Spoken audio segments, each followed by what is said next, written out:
वर्धा जिले के हिंगनघाट तालुका के सास्ती गांव में शैक्षणिक सत्र के बीच ही शिक्षक का अचानक तबादला होने से छात्रों और पालकों में आक्रोश फैल गया। मामला उस जिला परिषद स्कूल का है जिसे मुख्यमंत्री माझी शाळा उपक्रम एजुकेशन टूरिज्म के लिए चयनित किया गया था। जानकारी के अनुसार 2 वर्षों में विकसित इस स्कूल से शिक्षक शरद ढगे का तबादला कर दिया गया। पालकों का कहना है कि इस सत्र के बीच ही हुए इस कदम से विद्यार्थियों की पढ़ाई पर प्रतिकूल असर पड़ेगा। इस विरोध को लेकर पालक और विद्यार्थी उप विभागीय अधिकारी के कार्यालय पहुंचे और जहां उन्होंने आंदोलन शुरू कर दिया। गांव की 1ली से 7वीं तक की इस स्कूल में कुल 61 विद्यार्थी पढ़ते हैं। आक्रोशित पालकों और बच्चों ने निवेदन पत्र सौंपकर मांग की है कि शिक्षक का तबादला रद्द कर दिया जाए। खास बात यह है कि वर्धा के पालक मंत्री स्वयं राज्य के शिक्षा राज्य मंत्री है और उसी जिले में यह विरोध आंदोलन सामने आया है।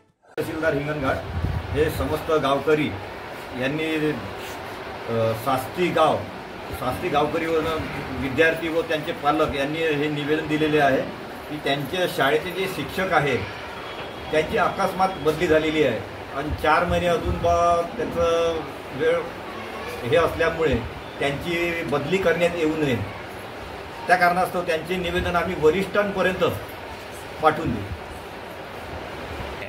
त्या निवेदनमध्ये असं म्हटलेलं आहे की त्यांची जे हे आहे त्याची बदलीच कॅन्सल करण्यात यावी, अन्यथा आम्ही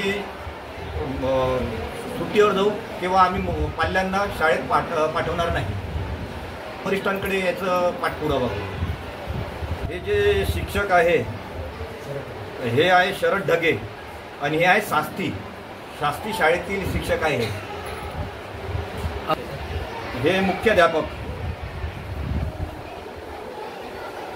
आणि त्याचं म्हणणे आहे की आम्ही बहिष्कार करू, TC काढून घेऊ शाळेतून। आम्ही सगळ्या विद्यार्थ्यांची आम्ही TC काढून घेऊ। आता निवेदन याच्याकडे अशी मागणी करू का बा आम्ही त्याची बदली तुरंत थांबवण्यात यावी अशी आम्ही मागणी करू वरिष्ठांकडे। माझं नाव अमित नारायणराव पायदळे, मी गोपापूरला असतो। इथे पण जिल्हा परिषद शाळा आहे, तरी मी सास्ती या शाळेत या कारणाने टाकली की ढगे सर असल्यामुळं, शिक्षक चांगले असल्यामुळे मी तिथं शाळा टाकली, त्या शाळेत मुलं टाकले आहे काय। आणि मधातच त्यांची बदली केल्यामुळं पूर्ण मुलांचं डिसमोस झाली आहे तेवाले, म्हणजे शाळेत न जायच्या याच्यात तयारीत आहे।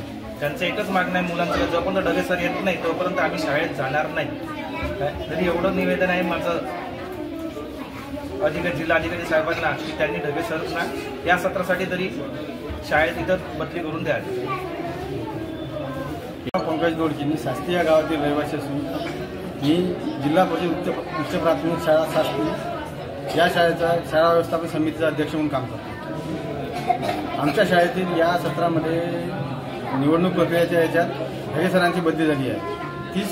ती बदली हे सत्र तरी पूर्ण करून द्यावे ही आमचं निवेदन आहे। त्यासाठी आम्ही कार्यालयामध्ये आलेलो आहोत। विद्यार्थी आहे माझ्यासोबत, आमचे पालक आहे, सदस्यगण आहे, पूर्ण आमची शाळा समिती पूर्ण कमिटीच आहे। आम्ही शाळेत तसे तर मुलं शाळाबाहेर आहेत, तसं शिक्षकाचं विद्यार्थ्याचं नुकसान होतच आहे शिक्षक नसल्यामुळे, कारण त्याच्या शिक्षणात खंड पडणार आहे। त्याच्यामुळे आम्ही मुलांना शाळाबाहेर ठेवू ना, शिक्षणापासून वंचित राहील चालेल आम्हाला। कारण बाहेर गावाचे मुलं आहेत, ज्या शिक्षकाच्या चेहऱ्याकडे पाहून आले, ज्या शिक्षणाकडे पाहून आले, त्यांना उत्तर काय द्यावं बा? कारण त्यांनी तर त्या शिक्षकाच्या सरांच्या शिक्षणाकडे पाहून विद्यार्थ्यांची ॲडमिशन घेतली, त्याच्यामुळे त्यांचा पेच आहे का, त्यांना उत्तर काय द्यावं, त्यांनी आपल्या पाल्यांचं काय करावं। हे जर सत्र पूर्ण झालं तर मग त्यांचा निर्णय राहते, तो आपला विद्यार्थी मुलगा कुठे पण टाकू शकतो ना। पण मधातच अशी बदली झाल्यामुळे त्या मुलांचं नुकसान होईल, त्या शिक्षकांची तर भावना दुखावल्या गेल्या ना।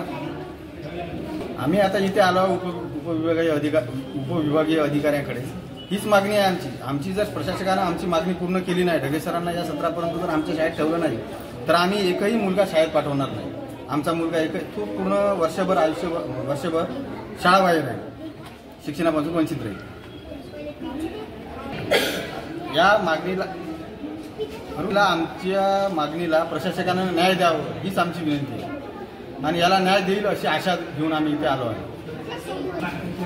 इथे आम्ही 4 गावातील आलो पालक आलेले आहे। कारण ज्यांचे ज्यांचे मुलं आहे इथे ते सगळे पालकवर्ग, कमिटी, शाळा व्यवस्थापन कमिटी आणि पालक आणि गावकरी हे सुद्धा सगळेजण इथे आलेलो आहोत. यांची पण ते आशा हेच घेऊन आलो आहोत की आमचे ढगे सर आम्हाला या सत्रापुरते तरी वापस यायला हवं.